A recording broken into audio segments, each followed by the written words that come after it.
It's March 2025 and I'm standing on the highest point of Cape Greco, the southeasternmost extremity of Cyprus and of Europe itself, as I take a series of journeys to explore this corner of the Republic.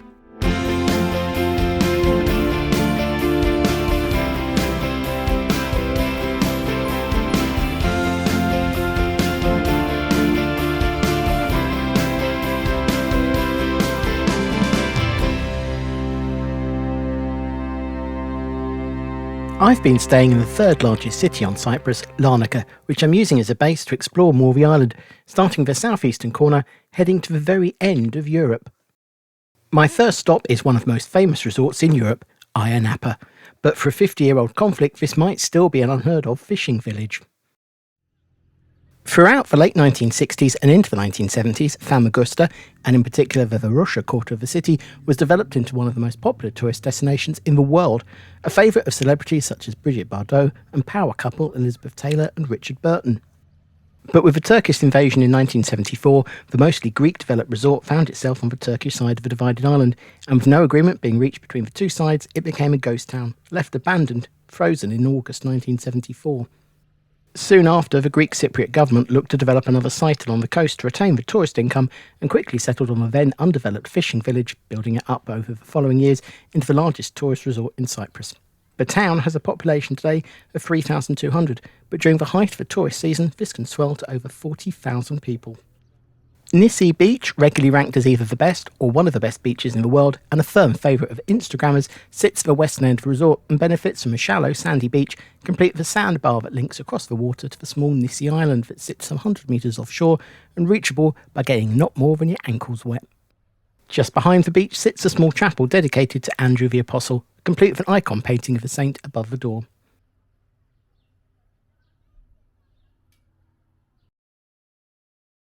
Follow the coast around for about 6 kilometres and you reach the other end of the resort and the Bridge of Love. A natural rocky arch bridge which extends out from the cliffs over the water that even when seen with the naked eye looked like it's been photoshopped in the kind of turquoise blue that you only see in a 1980s Lun Poly brochure. Other long since defunct high street travel shops are also not available.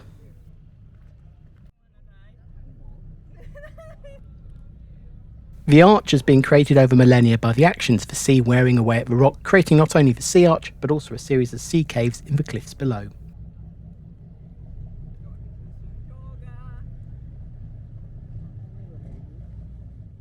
The site is a popular location, particularly at sunset, as the arch faces almost due west, and for the more adventurous, a chance to risk injury or death by leaping from the top of the arch into the pretty shallow sea, or onto the rocks immediately below. Not that this was putting people off when I visited.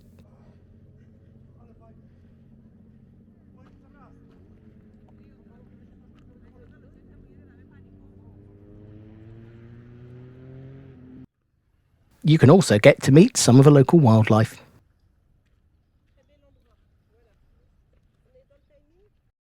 From the Bridge of Love, the coastline continues towards the southeast as it becomes the final headland of the island, Cape Greco. The action of the sea is visible in the number of caves that have been carved out of the rock by it over millions of years, with the Zangooly cave at the northern end of the peninsula a fine example of this.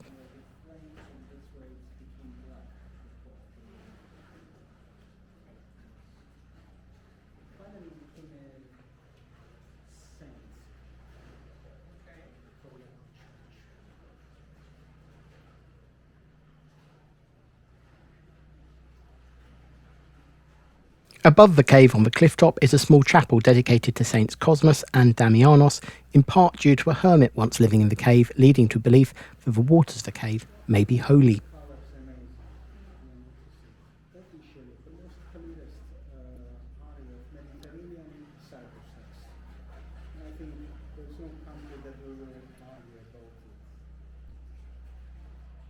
Back up above sea level on the cliff tops and about 400 metres south of the chapel is the decidedly more fragile Crow's Arch. This natural limestone bridge, also known as Camara Tucorica Bridge, spans a gap in the cliffs high above the sea, but its time left is uncertain as large cracks in the rock have required it to be fenced off to protect it from further damage and the public from its inevitable collapse.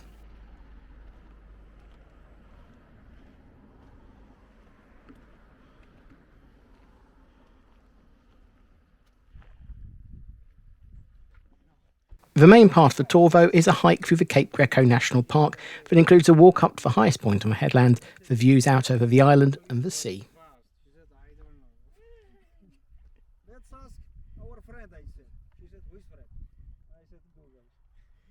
According to Strabo, a 1st century BCE Greek geographer, the hill is sacred to Aphrodite, the Greek goddess of love, who is said to have been born on the island, albeit at almost the opposite end of the island near Paphos.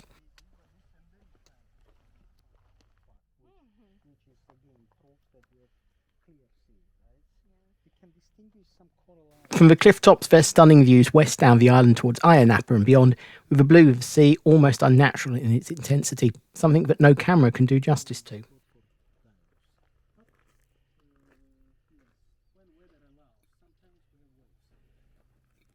As the walk continues around the cliffs, we get our first glimpse of the final headland of Cape Greco, today punctuated by just the tower of a lighthouse, a significant improvement on the multiple transmitter towers that stood here until their removal in November 2021.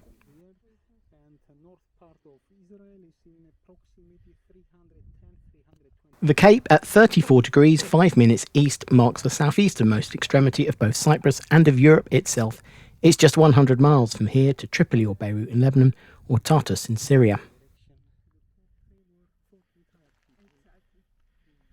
A final steep climb takes you up onto the top of the hill and a full 360-degree panoramic view over eastern Cyprus.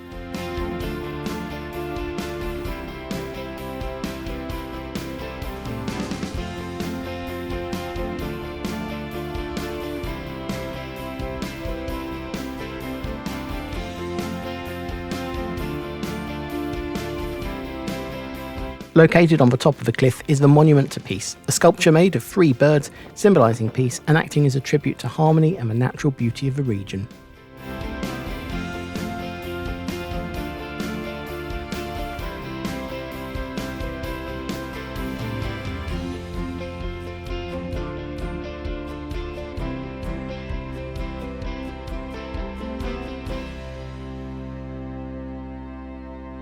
A short distance below the hills, back down almost at sea level, are a series of low, 10-metre high cliffs that until as recently as 30,000 years ago were the sea floor.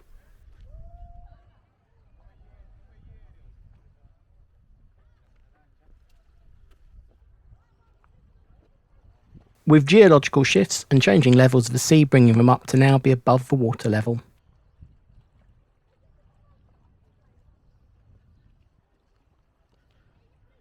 The footings of former coral reefs are still visible on top of the cliff today. Below the cliffs, the sea has hollowed out caves in the soft rock, some stretching as far back as 80 metres underground, and at low tide they're only partially submerged, allowing them to be explored on foot and by snorkelling, diving or just swimming at other times in the crystal clear waters. Just to add to the beauty of the place, the sea has also carved out a window in the rock at the eastern end of the cove.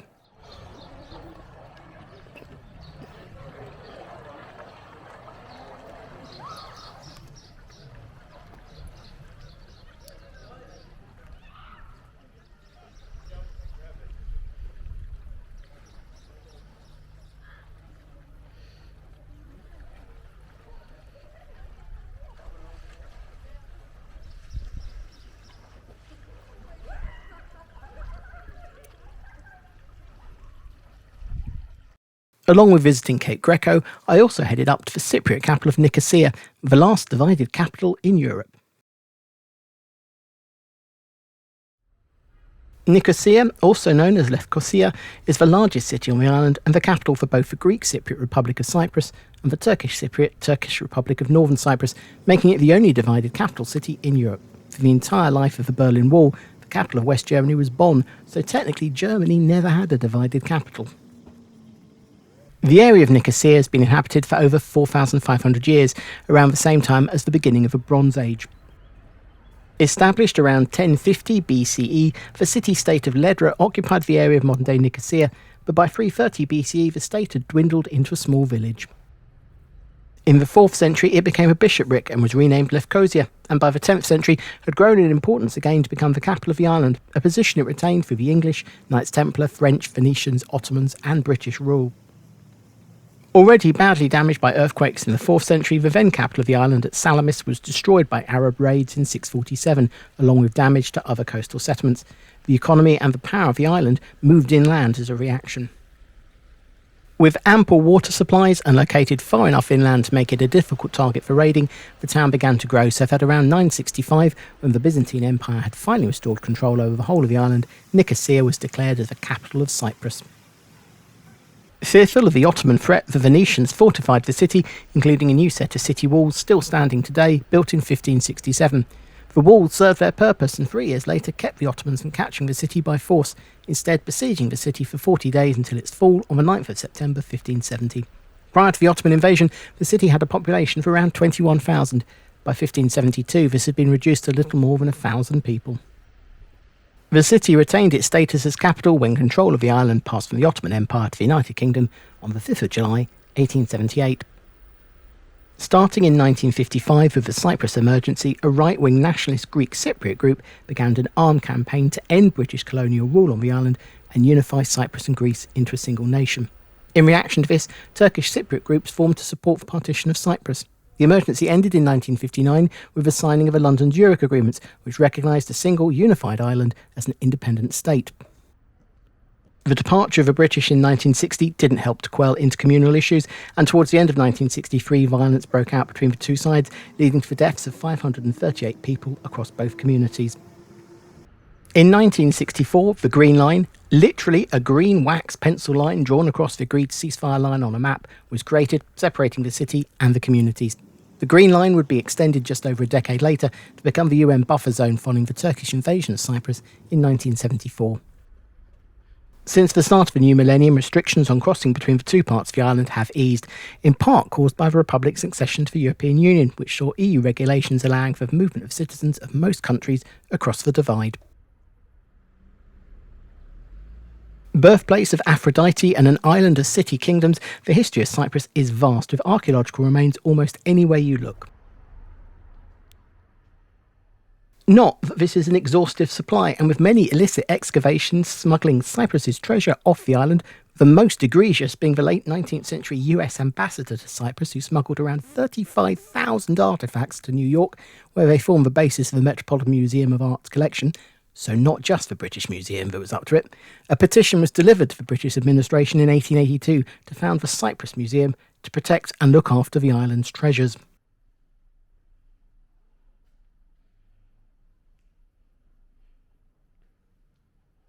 The museum was originally housed in existing government offices before it moved to its own premises in 1889. Construction on a purpose-built museum began in 1908, and the Cyprus Museum, at No. 1 Museum Street, opened its doors in 1924.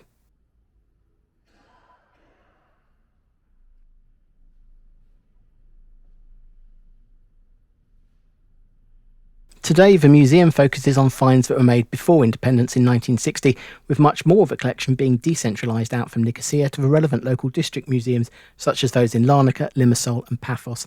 Though even with that, the museum is still only able to show a fraction of all its collections in the space that it has.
The historic heart of the city is the old walled town, inside the Venetian fortifications that once protected Nicosia, though today they also form a boundary with a division between the Greek and Turkish sides of the city running through the middle, and in spaces the moat of the fortification becoming the UN buffer zone.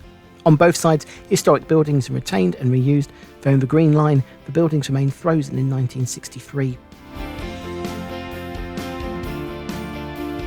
Two historic townhouses on the Greek side of the city have been restored and converted into the Leventis Municipal Museum of Nicosia, which houses a collection of Cypriot works, including archaeological artefacts, costumes, photography, pottery, maps, engravings, jewellery and furniture.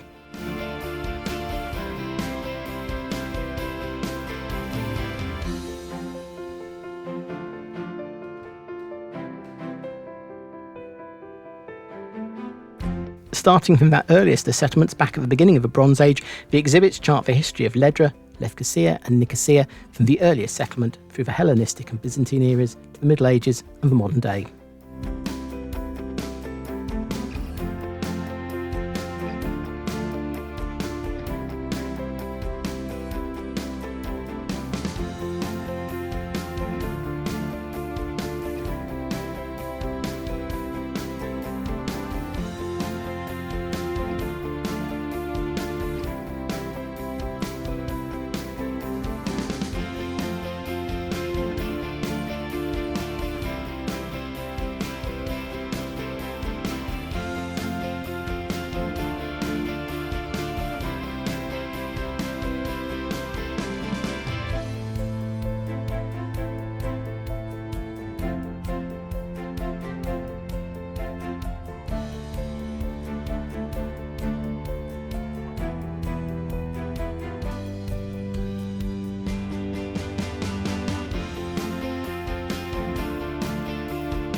At the time of visiting, there was also a temporary exhibition that was looking at the 60th anniversary of the establishment of the Green Line in the city and how, today, the two separate parts of the city are working together to keep vital services such as water, electricity and planning joined up.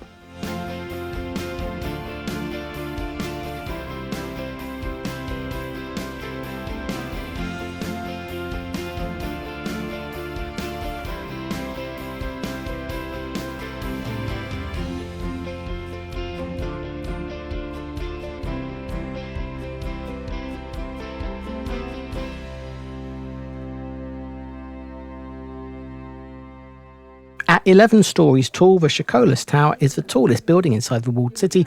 From its construction in 1959 until 1978, it was the tallest building in Cyprus. From the top floor observatory, there are views across all parts of the city, from the Greek south to the Turkish north.